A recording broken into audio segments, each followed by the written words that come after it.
special day for me because I feel I'm home.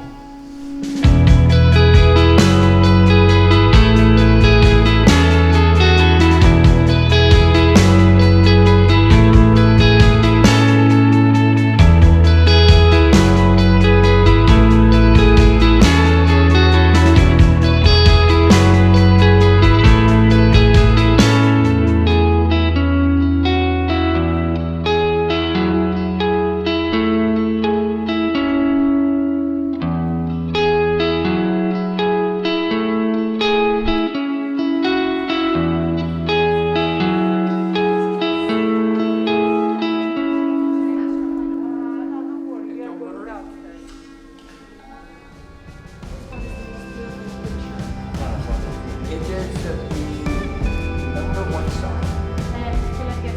Number one. It's almost Grazie a te, grazie. Grazie all'intervista Paolo e Marito.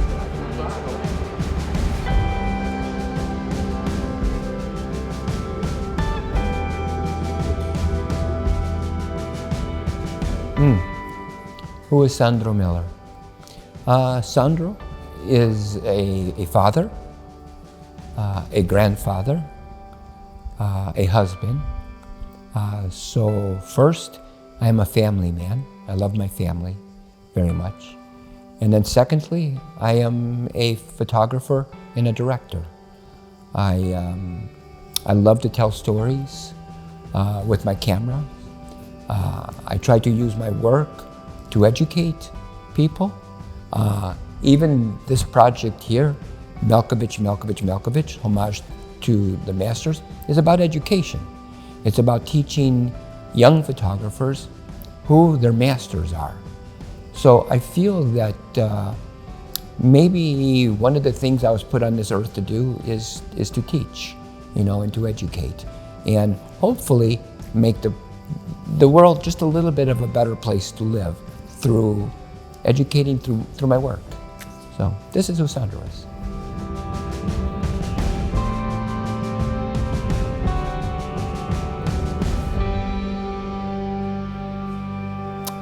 Why here? Well, my mother was born in Ferentino. My family is here. My Italian family is here. And almost to this day, the last of the family that I have left is here. I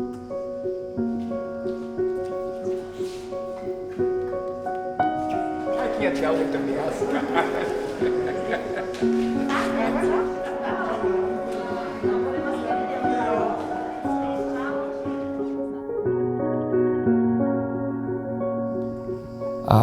For me, it is so important to come and celebrate with my family. It's my mother is, in heaven, looking down on this day. She will see lots of her family here, and I know my mother is very proud for this day, for this moment, for me to bring this exhibition home, to her home. And it has a very, very, very special place in my heart. I call this place home. It is home to me as much as Chicago.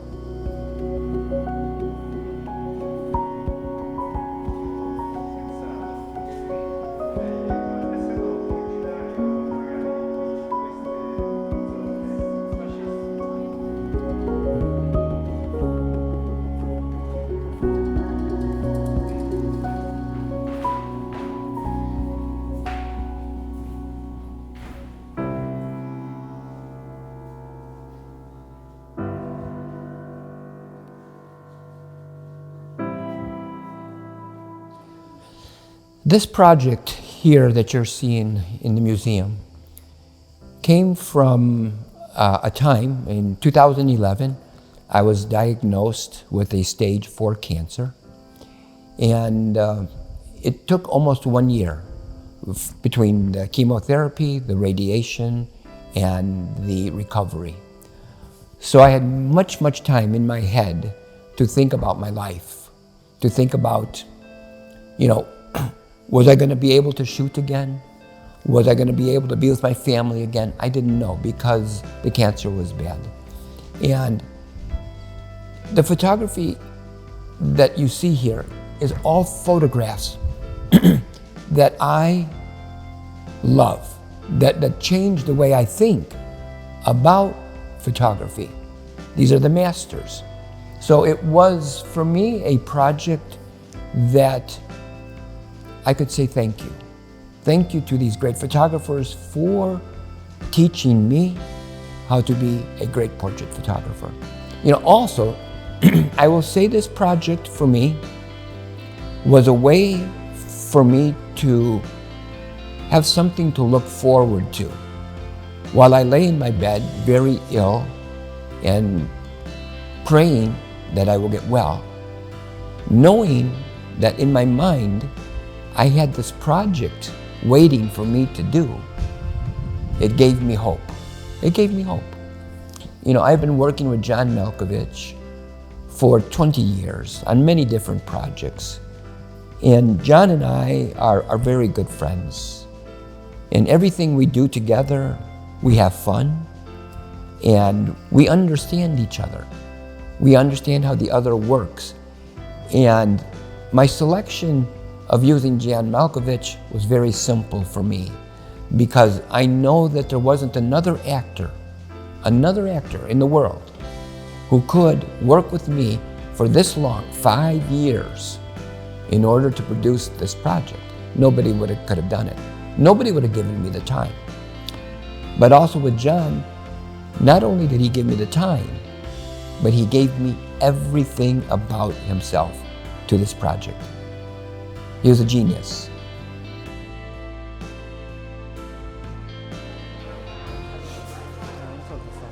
No, forse l'ho vista giù ai gadget, magari le sfilo qualche bigliettino. Mo vado a ricontrollare.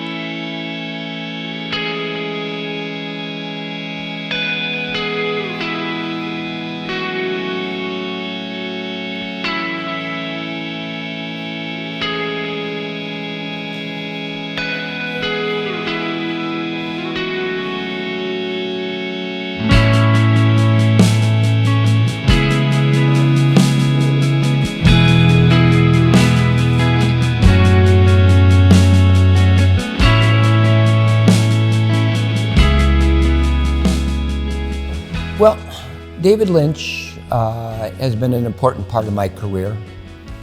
First, he's been a very, very big influence in the way I think about art, the way I think about the single image. So David has been somebody who I've studied. I've studied his films for many, many years. When the project was finished, David Lynch saw the work in Los Angeles. When he saw this work, something came to his head that he wanted to work with me. He liked the project. He thought the project was very well done.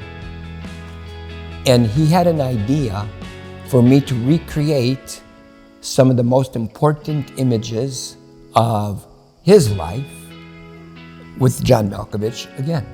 And the project was about raising money and attention to transcendental meditation.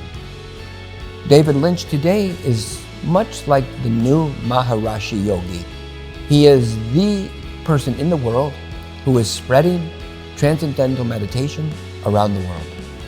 So he asked me to do this project for him that would help raise money for the organization.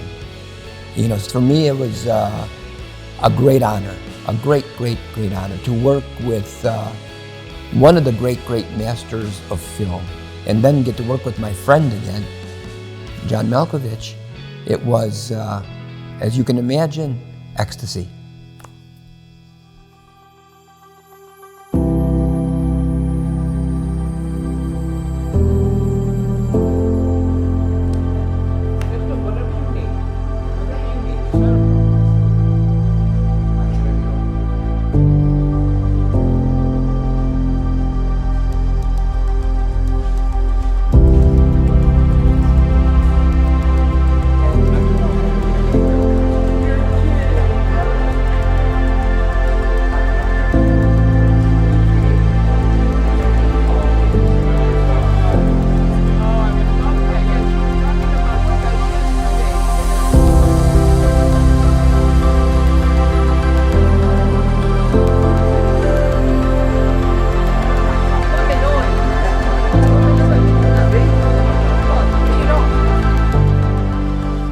which photograph out of this project do I feel closest to is a very difficult question. Because if you think about the history of photography, millions and millions and millions of photographs have been made. And I've studied photography since I'm 16 years old.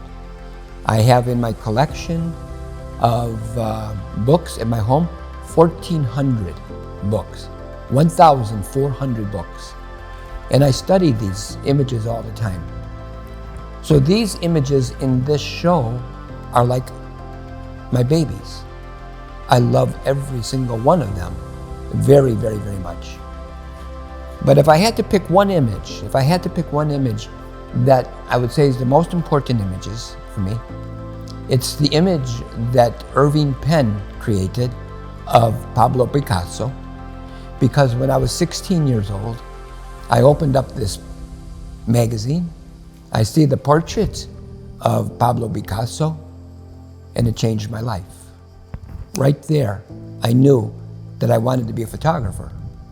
It was the point in my life that changed everything. And Irving Penn and Picasso, I did not know either one of them when I opened this magazine.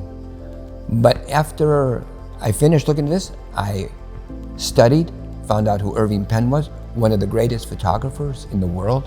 I found out who Picasso was, the great, great Spanish painter. And I thought to myself, this is what I want to do for my life, is I want to take pictures of people, and not just important people, not just celebrities, but everyday people too, because everybody has a story. And if you can connect with the person sitting over here through their eyes, you can move people in their hearts. And this is what happened to me when I saw this Picasso shot. It was a life-changing image for me. And that, in a way, many ways, I think saved my life, photography, because, I was being raised by a single mother. It was difficult. My mother was a very, very, very good mother, but we were somewhat poor.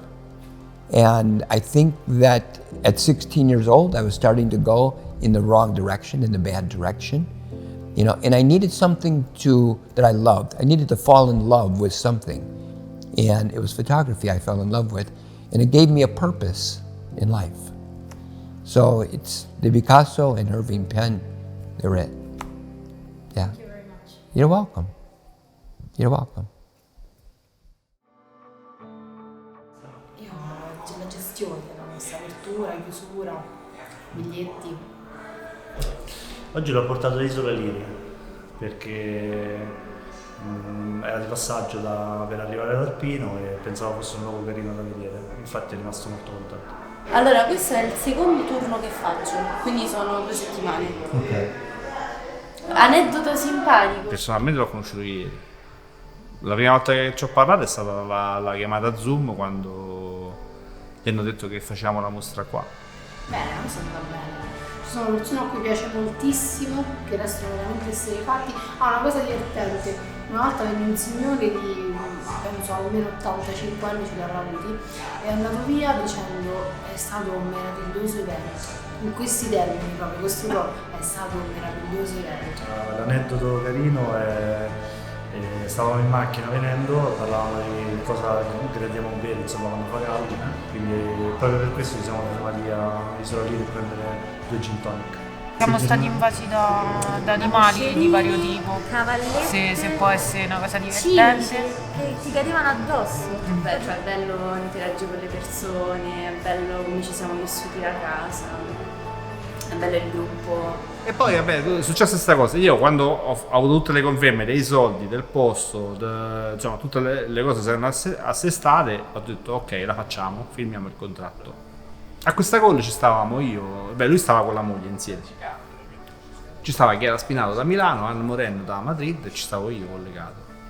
E loro prima si sono messi a parlare così, come va, come non va. C'era in corso ancora la mostra a Trieste che era chiusa per Covid, quindi insomma eravamo pure preoccupati. E poi ci fa Sandro, comunque Alessandro, questo te lo presento così, lui sai che lui è della provincia di Frosinone, così colà. E poi ci fa, e comunque Alessandro ti organizzerà una mostra in provincia di Frosinone. E lui è scoppiato a piangere e non è riuscito più a parlare praticamente. Poi dopo un po' si è ripreso, grazie, ringraziato 250 volte. Anna Morenne piangeva, la moglie piangeva, tutti piange, è stata una cosa bella, insomma. Molto molto carrambata, sì. State veramente bravi. Sì, sì, forza di volontà. Ma indigesta è sempre il meglio. Quando c'è da fare chiusura a luna di notte e questa sala è completamente buia e c'è John Malkovich che grida con tutto l'impianto acceso, quello mi fa paura, mi fa ancora paura da 2 mesi, tantissimo proprio.